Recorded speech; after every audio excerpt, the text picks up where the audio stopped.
Max here of Max vs Food. Welcome back to my channel. If you haven't subscribed, please consider doing so, and if you don't follow me on Instagram and Facebook, also consider doing so. I have daily content there. So as you might know, if you've been following my comparative eating journey, I've been doing a lot of eating with the British Eating League, and that's all up north, up in Stockton at the George Pub and Grill. And lots of the food I've been doing there have been quite northern fare. So I've been doing the Yorkshire pudding eating contest. I've been doing a bacon butty eating contest with 2 Stotties, which is a really traditional bread. But I really wanted to do something which is really kind of traditional to my roots as a London boy growing up. And I couldn't think of something more traditional than pie and mash. So I used to come here with my dad when I was growing up, and I thought, do you know what? I really want to do pie and mash for a challenge. So I'm here at Manze's. This is a place I always used to go to in London Bridge to see how many pie and mash I can take on. So I'm just going to see how many I can do. This isn't actually the store I'm doing it in. I'm doing it at their Peckham branch, but I really wanted to get a shot and to be consistent. So yeah, this is why I'm outside here. Yeah, so let's just see how many I can do.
Not cold, just it's boiling. I don't want to burn myself.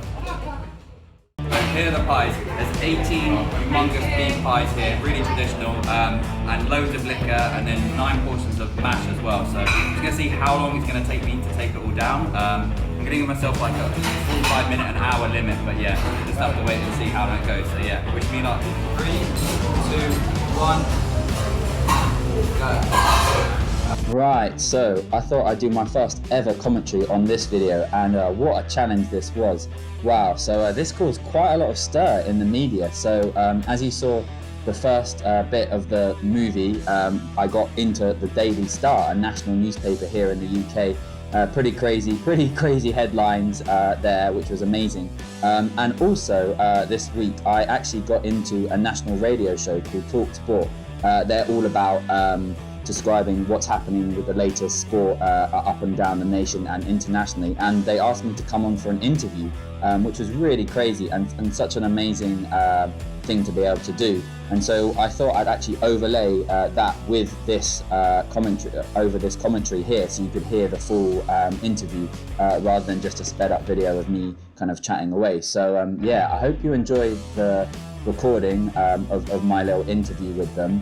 And yeah, if you spot a couple of pieces in the video where you can spot a wink, or you can spot a couple of cheeky smiles there, comment down below where you see that and who you think does that cheeky wink. And yeah, I'm going to leave it here and let you enjoy the interview.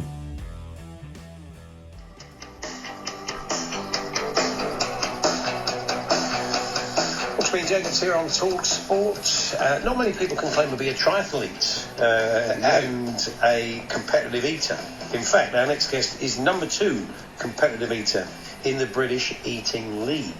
Well, that's a fine achievement. His latest challenge involved 8,000 calories, 18 pies, 7 portions of mash and liquor within 43 minutes.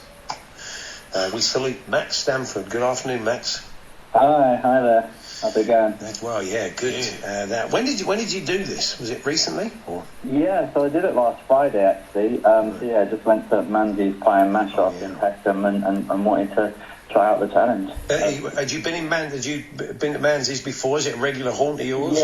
Yeah, it is. So I grew up in South London, and my dad's from the Old Kent Road. So before match days, I used to go down there quite a lot. So I've been doing quite a lot of like comparative eating, but it's been a lot up north. I've been doing things like Yorkshire pudding eating and things like that, and I thought it'd be quite nice to do something quite southern. So I couldn't think of something more traditional than pie and mash, really, and liquor.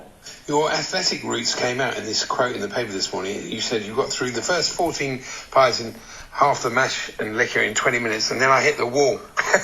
Yeah. You really do, yeah. It was a pretty big quantity. Well, yeah, I mean, how did it compare with other things like the Yorkshire puddings and stuff you've eaten to go through that? I mean, that's a lot, so much stodge, isn't there, in the pies, in the mash? I mean, it's... Yeah. And there's two different sides to comparative eating. There's like the speed side. So I've done things like Yorkshire pudding eating contest, where it's like I did 57 Yorkshire puddings in like 3 minutes. And then these types of challenges, just huge ones where you've got, loads. I've done like a 2.5 kilogram burger in like 30 minutes, but that was really big. So it's kind of pacing yourself and just trying to get through it, really. But the speed is kind of critical with it all, really, because you want to get through it before you start to get really full, really. But it's a lot of training, kind of like fitness capacity wise, but also kind of eating, training for eating food really as well. It seems crazy that it sounds like, you use some of the sensibilities and disciplines you have athletically as a triathlete into competitive eating. It seems at odds, doesn't it? Triathlons and stuff in your face with pie and mash seem on the face of it at odds with themselves. Do you see any kind of similarities? Yeah, definitely. It's all about kind of dedication and training, really. I know lots of people probably don't think that comparative eating is kind of a sport, but you definitely need to take the ideas what amateur kind of and professional athletes do into it. So I train a lot for it. I train a lot for kind of fitness beforehand. I do kind of, the reason I fell into it really, I did lots of restaurant challenges and just because I wanted to bulk up in the gym and kind of go to do put on some muscle in the gym, and then just fell into it, and then wanted to just kind of carry on and do lots of you do lots of cardio and things around it to make sure that you've got enough that you've got a calorie deficit, and then also kind of a lot of training around the actual eating as well. So kind of lots of capacity training, so lots of eating lots of like fruit and veg beforehand and things like that, and just kind of getting used to speed eating, because it is definitely a kind of skill to get to do speed eating, really. We always cover the Coney Island hot dog competition. Yeah, July. It's the Olympics, it's the World Cup of competitive eating. Have you got any ambitions to take part in that?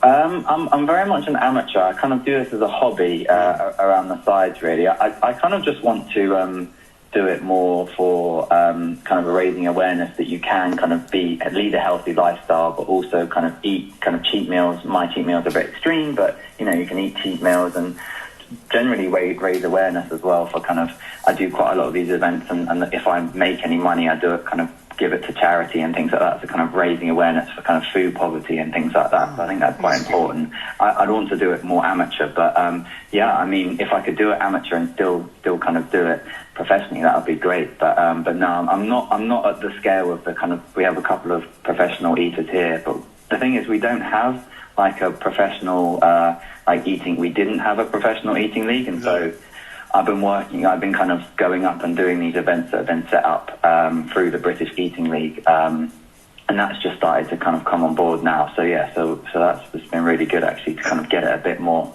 kind of out there and to get people, raise awareness of it, really. How did you realise you had this skill, this gift to eat lots or quickly?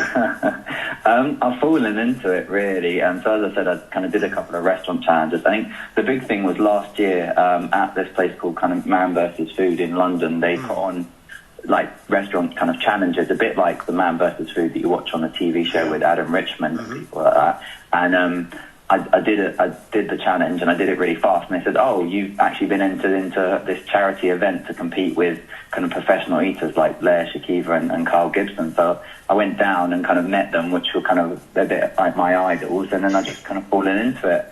And it's the same thing with like practicing. Like just running or anything like that. You just start to get good at it. If you do it enough, you know, and these events get put on kind of, you know, every couple of weeks, you get good at it. I kind of didn't get to I make the analogy a little bit with lockdown, like with all gyms and stuff closed and couldn't really train to triathlons. I just started to really pick up running. So I actually ran my first marathon in lockdown, just running around the place, and did it in like 3 hours and 38 minutes. And that was just me training loads and loads of running. And that's the same thing with comparative eating. If you train a lot for it and are dedicated, you know, you can go pretty far, which is what's happening to me at the moment. I'm definitely just an amateur.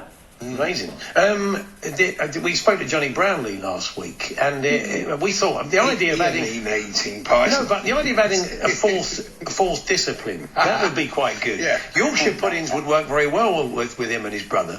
So maybe like in between. Maybe after the swim, you don't want to get a stitch. After the swim, 50, 100 Yorkshire puddings, then you jump on the bike. What do you think? Oh, that would, yeah. Oh, I don't know, because I usually like don't eat a lot beforehand. No. I'm pretty hungry, but that might be a bit full. But I definitely think, you know, it is it's sport, but it's also entertainment as well. Yeah. And I think it can be combined with a lot of, you know, entertainment. But the goal of the British Eating League is to, you know, have a stadium, have a football, you know, at the stadiums when everyone's back, hopefully, and then have an eating contest in the break, you know, in the half-time slot and things like that. So, you know, things like that. I think it's good. I think if you're raising awareness, you know, doing it for charity, and people are aware of the fact that you can have a cheat meal, you can do these things, as long as you kind of are quite healthy around and train around the outsides of it. And finally, next up is 100 Greggs sausage rolls, we understand. What time have you said? No. So it's a Greggs sausage roll on Friday. So these are the things now. So what, one? Just one? So no. So it's going to be like a family feast. It'll probably be about 10 to 15 items, but that's on the Friday night, and then on the Saturday night we've got to see how many Oreos we can eat in 5 minutes. We're going to try and beat the world record. So it's about 78 for a world 78 in a minute. Somebody's no, in 5 minutes. So I think that's definitely easable. It's definitely beatable. So yeah, but that's the whole thing. It's back to back now. So you've got things where we've got to, you know, train hard because you've got a couple of days of eating contests. But yeah, those are the next ones up. I've learned a lot in the last. Manze's do a vegan version made with soya mince. I don't know if you went for the meaty mince version. I did, but you can get the vegan. I've done a vegan burger challenge actually, and that was nicer than the burgers, like than regular burgers. So yeah, brilliant. Yeah. Well, look, lovely to talk to you. Keep up the good work. Thank you very much, Max. All the best. No, thanks very much. Thanks. There we are. Max Stamford, man, he's got it all sussed, doesn't he? He's eating, he's losing the weight, he's training, he's looking after himself, marathoning in under 3.5 hours. Yeah, he can see off 18 plates of pie and mash. Don't think he had any of the eels. Yeah, the eels might be tough going, might they? Really? I'm like, yeah. How are you feeling? Terrible. That's incredible. You've done great. You've done really well. You still look better. There's no time limit on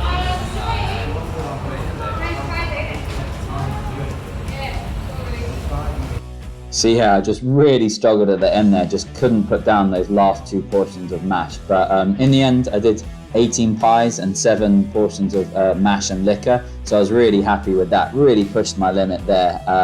And yeah, I really enjoyed this epic challenge. It was great to go down to Menzies. Massive shout out to Menzies and Mark there, who really helped put this together.